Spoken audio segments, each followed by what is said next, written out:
আসসালামু আলাইকুম। আশা করি সবাই ভালো আছেন।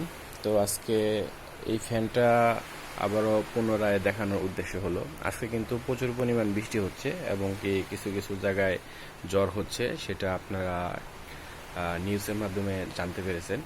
তো আমাদের এই ফ্যানটা দেখানোর উদ্দেশ্য হলো, আমার কিন্তু বাসায় সোলার আছে, সোলার আইপিএস আছে। তো সোলারটা কালকে রাত 4টার দিকে বন্ধ হয়ে গেছে, মানে সকালবেলা ভোরবেলা।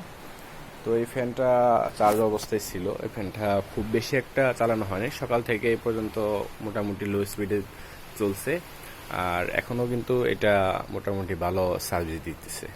দেখুন, এটার যে লাইটের আলোটা, এই লাইটের আলো দিয়ে মোটামুটি আমার সব ধরনের কাজই চলে যায়। দেখুন, ফ্যানের যে লাইটটা, এই লাইটটা কিন্তু জ্বলতেছে। আর ফ্যানের যে স্পিডটা আমি একটু দেখাই, লাইট অফ করি।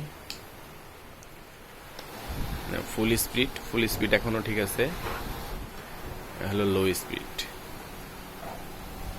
তো এই ফ্যানটা আজকে কিন্তু আমার নিজেরই প্রয়োজন পড়ছে। আমি এক ভাইয়ের জন্য রেডি করেছিলাম, ট্রায়াল অবস্থায় রেখেছিলাম। তো এ ধরনের ফ্যান যারা নিতে চান বা নিতে আগ্রহী, তারা আমাদের পেজ থেকে আমাদের সাথে যোগাযোগ করতে পারেন। ধন্যবাদ সবাইকে, ভালো থাকবেন, সুস্থ থাকবেন, আল্লাহ হাফেজ।